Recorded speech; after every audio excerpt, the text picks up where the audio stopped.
This week revealed a somewhat startling statistic.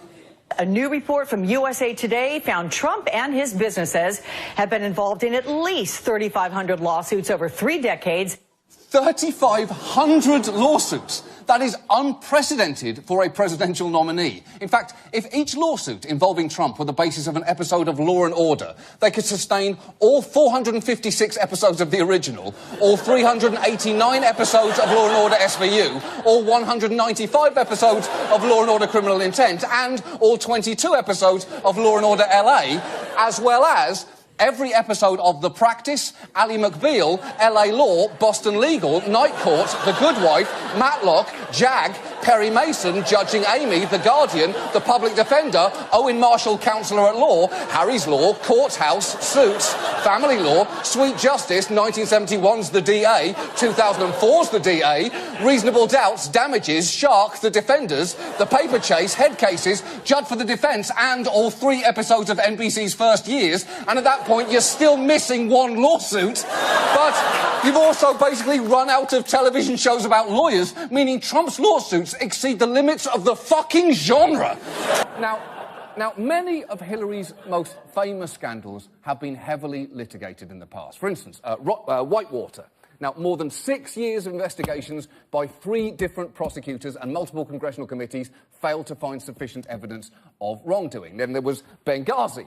Now, 8 congressional investigations broadly concluded the State Department could have done more to increase security at the embassy, but none found evidence of wrongdoing by Clinton. And then there is the problematic issue of the Swiss file transfer. And while, yes, investigators found Hillary was in Zurich at the time of the transfer, and documents show she was aware the transfer took place, and yes, the Clintons did have something to gain financially from it. The fact is, the Swiss file transfer is something I just made up right now.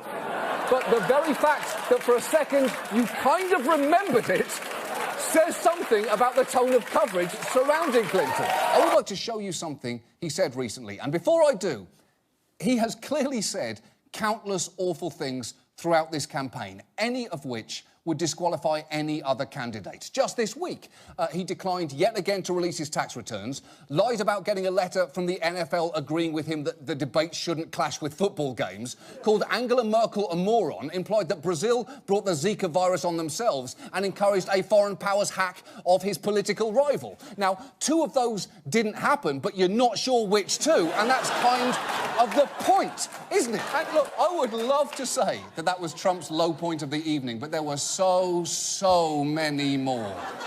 We have some bad hombres here, and we're going to get them out. Nobody has more respect for women than I do. Nobody. In the 9th month, you can take the baby and rip the baby out of the womb of the mother. Well, let me translate that if I can, Chris, because you can't. My Social Security payroll contribution will go up, as will Donald's, assuming he can't figure out how to get out of it. But what we want to do is to replenish the Social Security Trust Fund. Now, to be fair, the questions that the moderator asked there were, what is an offensive way to describe Mexicans, state an objective falsehood, describe a non-existent medical process, mansplain in 2 words, and incorrectly name your favourite Janet Jackson song. So he kind of went 5 for 5.